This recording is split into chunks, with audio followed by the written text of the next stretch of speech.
Thank you for taking time in your busy days to sit with Raj and I. Will do some introductions in a second. So this webinar is something that I personally have been thinking about for many, many, many years. And about last year, I started a company called AllianceMind.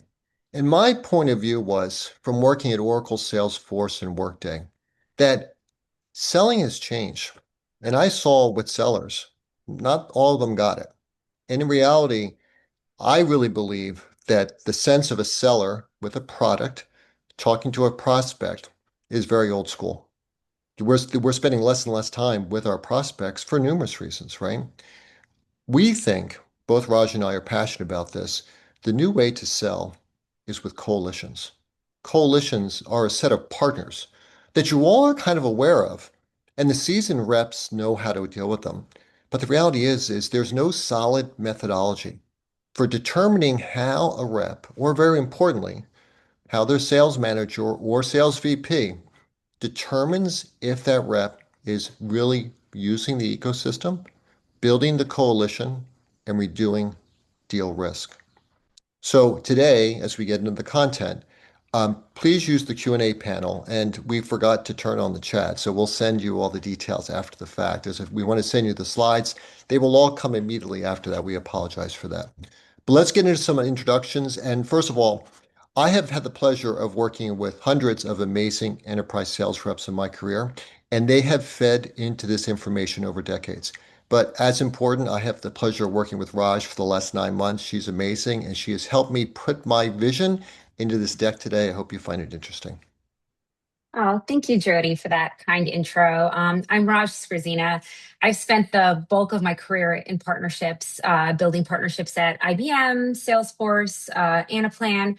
And I'd say what I'm passionate about is making sure that partnerships are adding commercial value to an organization. And so I know that I share that passion with Jody and with some of the sales leaders you'll also hear from today. You'll hear from Yvette Johnson, who is currently a sales leader at Salesforce. You'll hear from Matt, who's currently a sales leader at Workday, and from Jack, who's currently an advisor, but formerly of Oracle. And so all of these folks kind of compose of our village, Jody, so to speak. And so since each of these folks are coming from different companies, we just want to make sure we let you know they don't represent necessarily the views of their companies, but what they are representing are their own views, probably as a result of some battle scars endured in the field. That's right. So that's really what it is. So let's get into more. And Raj, thank you for that. So here is our point of view. So let's look at the visual on the page. Let's kind of look in the center. So we all know, because we've all been working in enterprise sales, and also I will include services as well as software sales, that that initial column is we have always have prospects. And probably 20 years ago, if not more, CRM was developed to manage the data associated with those prospects, to manage the business process around it, the pipeline, all those things. And then there's more and more sales tools. For example, Gong. They're all collecting data.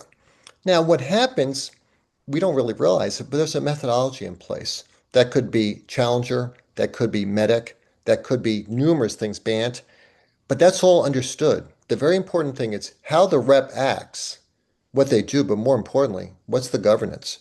How does the boss get in the morning on pipeline call, or they're having a QBR with the VP of sales? And those methodologies help these reps understand how to articulate in a consistent pattern. Now, if we look to the right, this world has really changed. Partners have always been there. Oh, we need a partner to deploy our software. Okay, that's great. That still exists. But now we have marketplaces, AWS, Google, Microsoft. Very interesting. Over the last 3 years, they've really transformed how people sell. We know they do. Co-sell platforms, PartnerTap, Tackle, the list goes on, and all these brilliant alliances people and software companies are bringing these great tools that provide data to the reps. The problem is there's no methodology, and that's what coalition selling is. And that's why we created this organization, to go from our years of experience to say, you know what, these salespeople need assistance. They need to know how to structure these coalitions because this is the way people sell today. So the solo rep with a product, I think it's less likely they're going to be successful. There's too much influence. And back when I was a rep, people buy from people, which I still firmly believe in, but face time with our clients is dwindling. Between COVID, between webinars, between AI evaluating products, we have to think differently. The CROs on the phone, their numbers are growing. Are we going to do the same thing? And very importantly, the reps have to behavior change. We can't just train them. We have to incent behavior, and that's part of what we do with this methodology that we're speaking about today.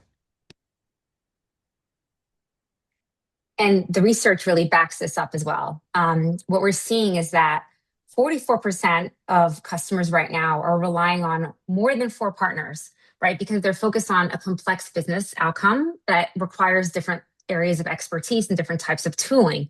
And you mentioned this before, Jody, around the marketplace led motions. And right now, we're seeing that 60% of vendors are running on marketplace, and that number is going to grow, I'm sure. And then finally, kind of a future looking statistic that I thought was really interesting. But Gartner right now is saying that 33% of enterprise software they are anticipating will include agentic AI by 2028. So we're 2 years out. And so that's just another layer of complexity that we're going to see in the sales environment. So with that, Elijah, all those great points. So everyone, agentic AI is AI, but it's also partners. It's more and more people for your reps to think about. These people, these partners, these organizations, these software companies all have influence on the accounts. And you'll see that our point of view is when the sales team is trying to figure things out and they're looking internally, someone in their ecosystem knows. They know what's going on with Mhm. that client. They have a bigger picture. So for the CROs on the phone, we really think there's three realities to think about. Number one is, you can make your reps put all the details together, use the methodologies, create the org charts, but we believe that selling is out of your CRM and it's off your reps radar unless we have a bigger perspective. So selling is happening through marketplaces, it's happening through GSIs.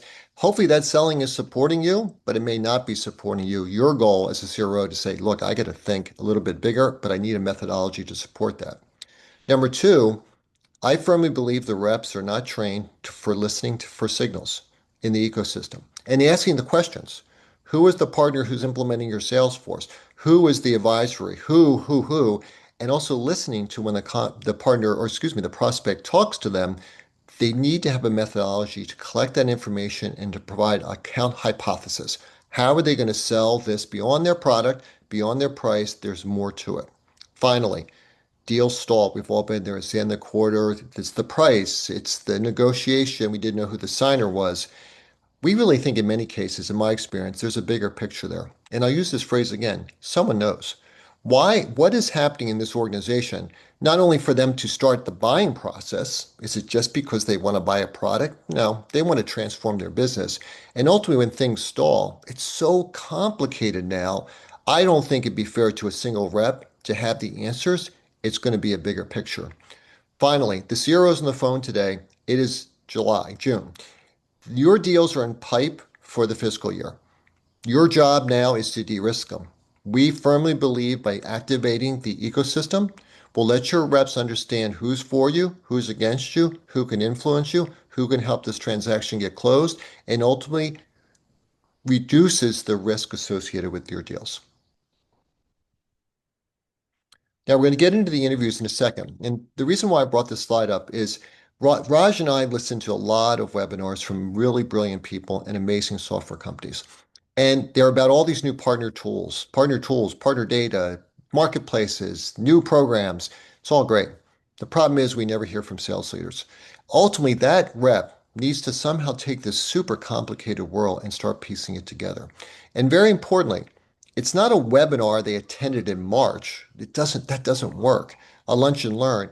The information they need to have is in context of their deals.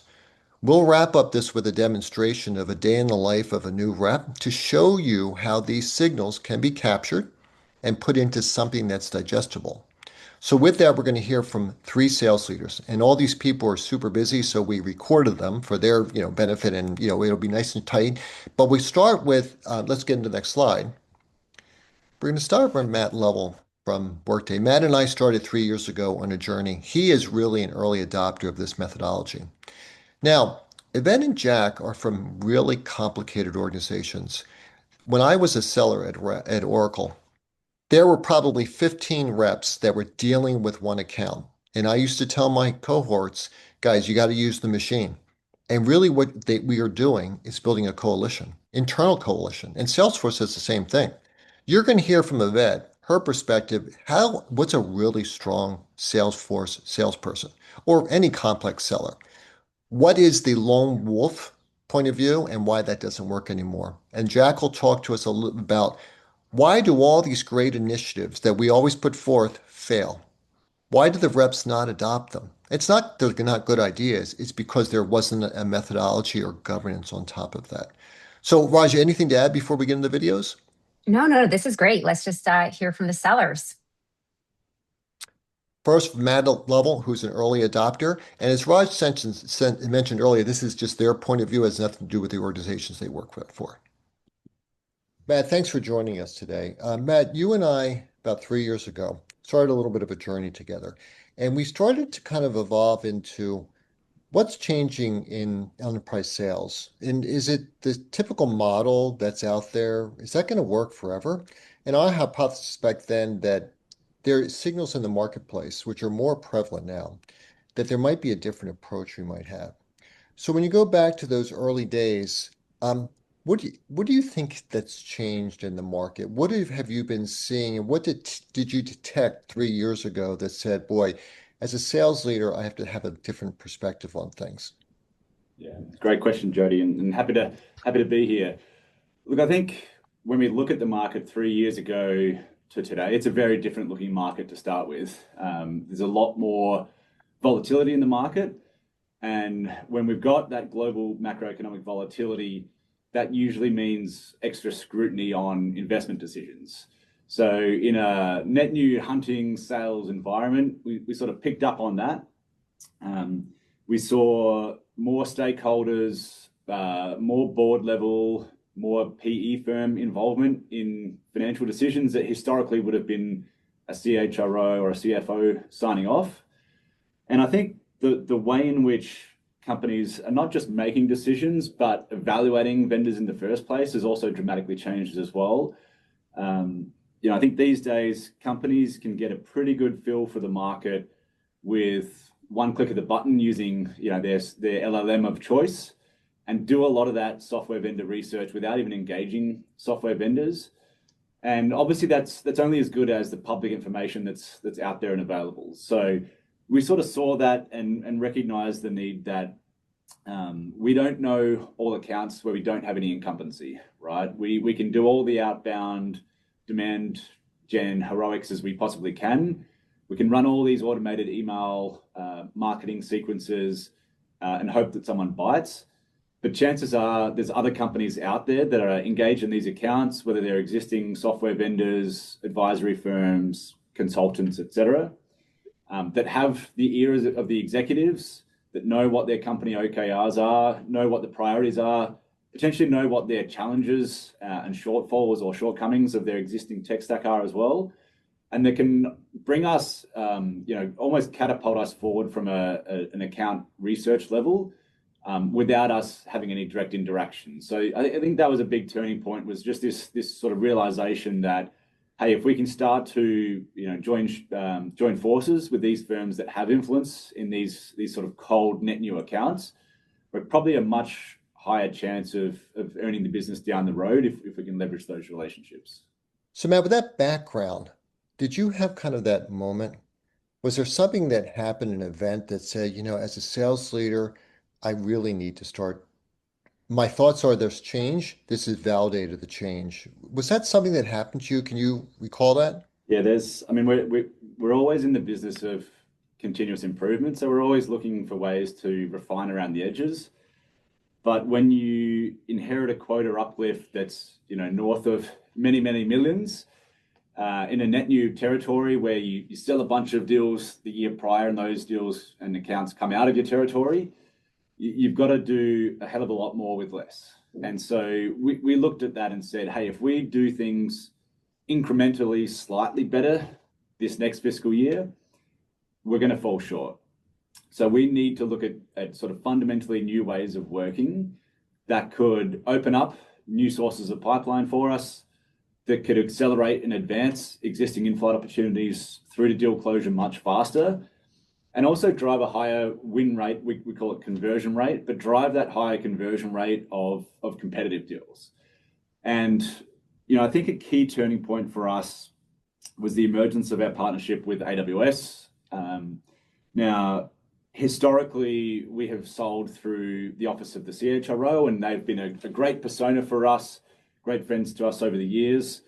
We look at CIOs, CTOs, and historically, they've been there at the end to support some integration or security questions, but we haven't really lent into that stakeholder. And we very quickly discovered that AWS is all over that executive. They know exactly every IT project that's on the horizon, all their front office revenue generating apps that may be running on their infrastructure. And for us, it was a bit of a blind spot. So we looked at that as an opportunity to strengthen our account knowledge of in-flight pursuits where they may be able to leverage AWS. We looked at it as a competitive differentiator. AWS more motivated to work with Workday. We're not an infrastructure provider. We don't have any sort of competitive overlap.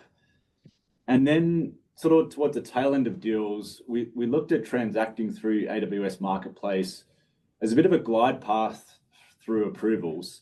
AWS was already vetted from a security, InfoSec, compliance, audit standpoint. The billing infrastructure was all there. Finance was familiar with them. So we looked at that as an avenue to compress that sort of security and contracting evaluation due diligence process towards the late stage of deals. And we saw that winning momentum, right? So, we win one through AWS, reps hear about it. They want to learn more.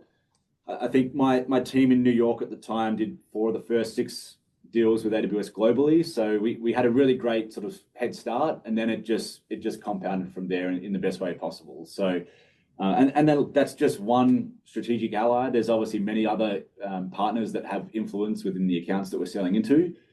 But that was one that we were able to sort of tap into and really drive more deals, drive faster deals, and drive a higher win rate. So Matt, as we wrap, there's many CROs on this call and listening to this video, and they might be smaller companies, they might be new to their role.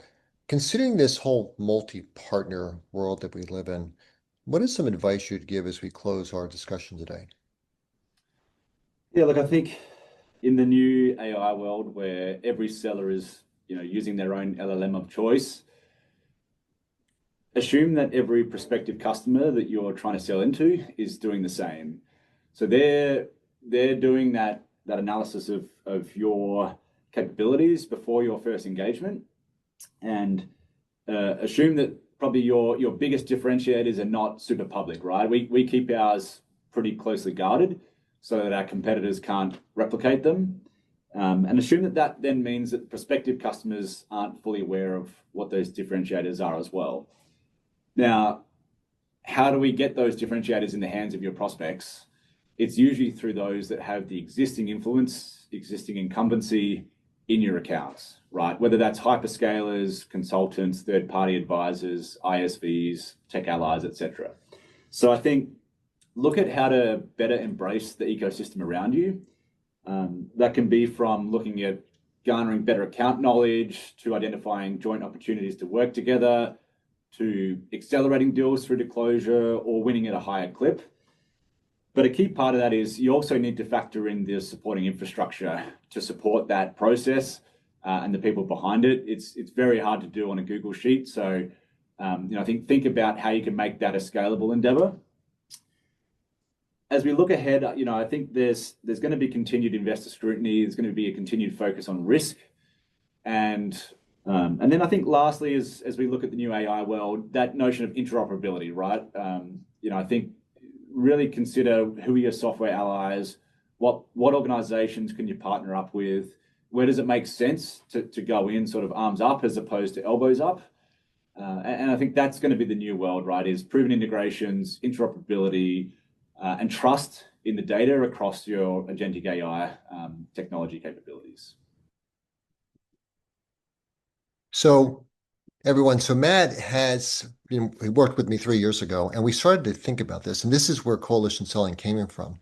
And he mentioned something you'll see later in the video or the audio today, is that we have to foster behavior change with the reps. And that really comes 2 ways. That comes from how to sell but also the data that drives their decisioning. And Matt mentioned Google Sheets, and we had put together a first generation application of what you'll see today. And that's when the lights went on with the rep. They saw the influence of the partner and how it related to their pipeline. The problem is they see the value, but they can't create the hypothesis because it's too complicated. Now, the next video, we're talking about behavior change.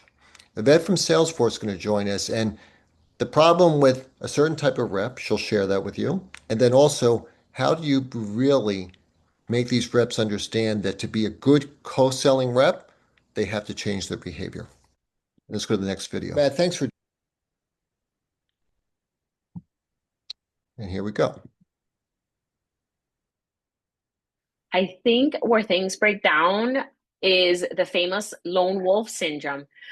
Sometimes sellers are rock stars because they've gone at it alone for so long, and they've done great things on their own, and that's fabulous.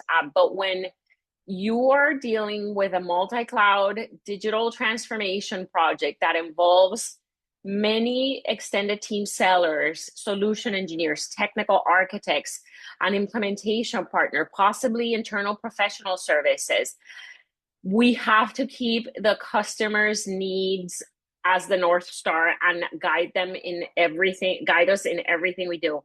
And the account director, my particular role, has to be the one orchestrating the entire team to make sure egos are left at the door. My particular deal that I want to get in this month because I really need the money gets left at the door, and think of the entire customer, what their business outcomes are, what is the set of solutions that addresses those business outcomes. And everybody has to constantly be aligned to and constantly keep coming back to that solution roadmap and that phased approach. The moment egos get in the way, the moment the implementation partner wants to, I want to sell managed services and, I want to do it on the side. Or, another account wants to sell integration solutions, and then they're tagging the customer side and blowing them up, like all of that is going to fall apart. So once again, the account director being very intentional about the customer's business outcomes and solution roadmap being the North Star for us. I would say be the seller that other people want to work with constantly, because you've earned the right to be on deal cycles with your multi-cloud extended team. You've earned the right to work with these partners because you have collaborated with them, because you have been strategic with them, because you have brought them in when it makes sense, because you have run a deal cycle that includes everyone's POVs and that includes the right people at the right time, because you've made the buying process a seamless and painless experience for your customer. That's going to guarantee that people want to throw deals your way. They want to co-sell with you. They want to, and that's just going to guarantee that you're the type of seller who succeeds, not just today, but tomorrow as well. But be that seller that people want to work with. So we heard from Yvette is some really good insight. But one thing, and we believe this in part of our methodology, is that narrative, being on the same narrative, understanding what's in it for each rep. When you go to partner with a rep, reps are reps. At the end of the day, they need to have some skin in the game. So as you are the captain or the orchestrator of the deal, you have to realize, guys, are we on the same page? Clients don't want to buy from individual vendors. They want to buy from coalitions. And the person who runs this deal, and you can hear from Yvette, not an easy task. They have to have the big picture. They have to have understanding. And maybe that comes with years and years and years of maturity of their own internal methodology, but we say there's more to do. We need to capture this to make sure the reps understand that we have to make sure everyone has a piece of the puzzle on the same narrative and understand what the big picture of what we're trying to do. The last video we're going to go into is all these initiatives, and we've all been through them, hundreds of them, right? And we spend a lot of money and we get all this data, and the reps don't adopt it. But also, so how do we change that? And Jack Arnold was going to share with us now, very importantly. Jack's a very interesting person because he was a parametric technology when they developed Medic, which is one of the first early sales methodologies. He's going to share his perspective on the importance of having a methodology that is only not followed by the reps, but is governed by the sales leadership to ensure they're getting the behavior change they need for this new way of selling. So let's get into Jack's video. And start with Jack. Here we go. Yeah, Jody. So, in my experience, there's really several factors why they typically fail. And I think a couple of these points are probably really key. First one is lack of leadership buy-in. Uh, Totally key to have that, or really any kind of initiative is going to fail. But I've actually experienced examples where certain parts of our leadership were not bought into what we were trying to do with partners, and we just hit a brick wall. I think a couple of the other factors, the number and complexity of the initiatives that the sales team has to absorb. You get so many things thrown at you from a field Salesforce perspective that you in your own mind have to sort of prioritize what you're really going to, go after aggressively. And if there's too many of them, likely the ones that are not directly focused sort of on the internal sales team are going to be put to the side. Resolves to a couple of key things. One is ensuring that you've got regular tracking metrics that are reported on and actually reviewed in a regular format, be it a quarterly business review or weekly sales update, whatever you might call it. And that's got to exist sort of from first line management all the way to the top of your leadership. Or again, basically frontline salespeople are just going to view it as another thing that they can probably ignore if it's not going to be reported on or asked about in a regular meeting. However, there are, in my opinion, some extremely good methodologies. Why do you need a methodology? Well, I mean, the sort of simplest example is the most professional pilot of any plane, be it commercial or military, goes through a methodology all the time, even though they know this stuff, go through some basic steps. And these things don't have to be complex, by the way. In fact, I think the best methodologies are pretty straightforward and simple to remember. One of the things that I think allowed medic to catch on is it was a catchy mnemonic, right? Everybody could remember medic and sort of what does a medic do? Well, it comes and rescues you from a potentially disastrous situation. So, I think a methodology that incorporates partner organizations, be it a GSI or a regional partner, will help ensure that you've got a repeatable process that is reasonably easy to follow, that you can check yourself against, that your management can look for, and you can say, yes, we've done this, we've incorporated this with our partner. So with Jack, once again, years of experience as a sales leader and realized that there needs to be a methodology, right? It's been established because everyone has to be on the same page. Now, the alliance people on the phone, you can see that if your CRO isn't bought into this and you go asking for millions of dollars for software tech, whatever it is, there always has to be a sales point of view. And interesting, in all my years of experience, lots of time that was left beside. It seemed like it was obvious. Let's throw it to the sales team and they'll deal with it. And the answer is it doesn't always work. So as we go to wrap here, we want to close with a few things. Raj, you want to I take this think, slide for us? yeah, Please. sure. So Jody, I think what's really clear is that sales organizations are still training individual salespeople, but customers are buying from that coalition. So that was my huge takeaway from our three speakers, and I think that's sort of something that you connected with your experience as well. And that really is fostering, and Raj brought this to me months ago, it's behavior change. And we know that we really do have signals in the marketplace, and Raj shared with you earlier that we need to consider this. But the bottom line is this most senior reps might be doing this naturally, but the rep that you hired on Tuesday, who might be a junior rep, has no idea. And are you going to have them learn by battle scars or running around with their leader all the time to get these things done? We don't think that's the right approach. So Jack talked about the beauty of methodologies and checklists. I'm personally a huge fan, and coalition selling is the methodology to help drive, success inside of this new complex environment. And I think one of the key things about this methodology that I personally love, Jody, is that it's informed, and you mentioned this before, by so many years of experience and by so many different people. So we're going to spend the next portion of the webinar really diving into what is coalition selling and how do you actually execute on that day to day. So we have a great acronym here called CAPTAIN because we say that every coalition needs a captain. You need that quarterback. So CAPTAIN is an acronym that's based on the 7 dimensions of being coalition ready. And I think a lot of the folks who have a partner background or partner management background will really relate to this. So for a coalition, do we have the right team on board? And are we solving the same problem? So that's the alignment piece. Purpose, who's doing what? And timing, are we engaging the customer at the right time? Is there a compelling event? Assembly, how does the story for the customer hold together from both a business and a technical perspective?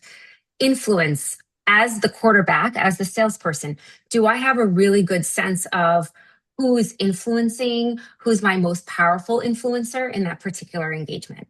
And then finally, narrative, really understanding what's the value prop deeply for the customer. So I think we talked about this already, that there's so many sales methodologies, Medic, MedPick, we've all worked with them, but this really is the methodology that is sort of sits atop that helps manage coalitions in this new complex environment where the customer is buying business outcomes and buying from that coalition. So with that, Jody, you talked a little bit about what happens Monday morning. You're a new rep. And so we wanted to take a moment to show you what this looks like in real life for a new rep. And so what happens Monday morning? You are a new rep. Let's start. 1 second, then we'll get going. Oh, perfect. There, you're on. Oh, awesome. I'm so excited to get to this demo. You're a new rep named Sarah, and you dive into taking a look at your prospect accounts, your territory, and across the top there you'll see your list of partners. And what's really amazing about this tool is that it gives you a visual as a rep to see who's most influential in your territory by pipeline. In addition, there's actually enablement around each partner. So you get the contextual knowledge that you need as a rep. So you're not sitting through hours of enablement around a partner. You're really just seeing, how can this rep positively influence my territory? There's also, let's dive actually into an account. So once we get into the actual account, there we are. We get even more information. So this is how we're able to operationalize the system.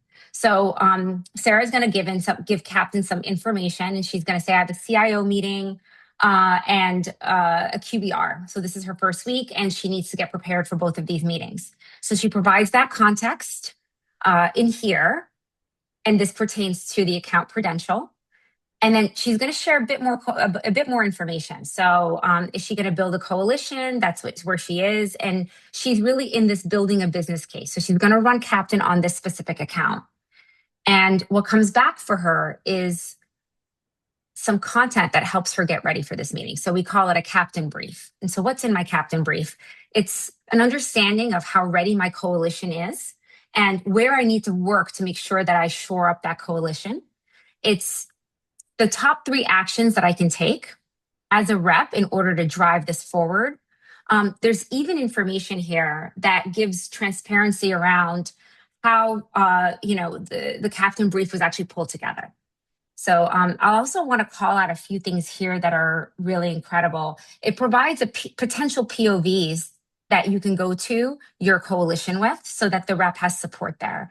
And then finally, there's risks and blind spots that are clearly outlined, discovery questions, and it even preps Sarah for her executive meeting with some executive talking points.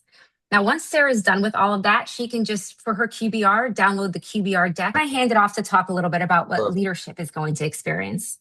So let's take a look at this, and sorry for that little hiccup there. So with that, so we saw the rep point of view. Now we're going to sit down with the CRO. And, they understand there's partner motions in place. And, we did a new relationship with Salesforce or AWS. But the reality is it doesn't necessarily surface into what they're doing for their business. So here's an example of Salesforce as a partner. This data is pulled out, and from this case, we're using a tool called PartnerTap, a very important ecosystem tool. This brings to this CRO, Salesforce is influencing, in this case, almost $50 million of business, potential influence. They're involved there, right? If you look at the region, there's ways to look at this. There's the tactical, I need to work on an account, but I'm the CRO. It's like, what partner is the most important to me?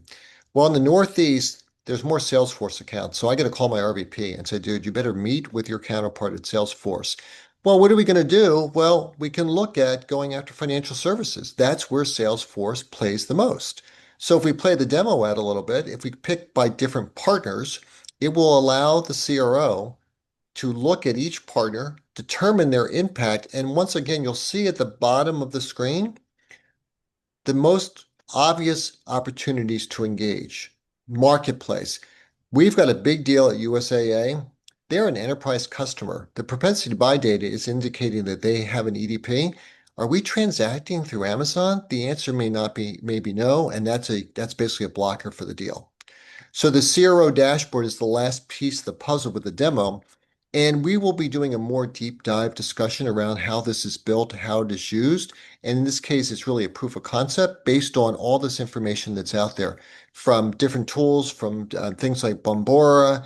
We can bring this data in and actually develop a point of view based on the captain methodology.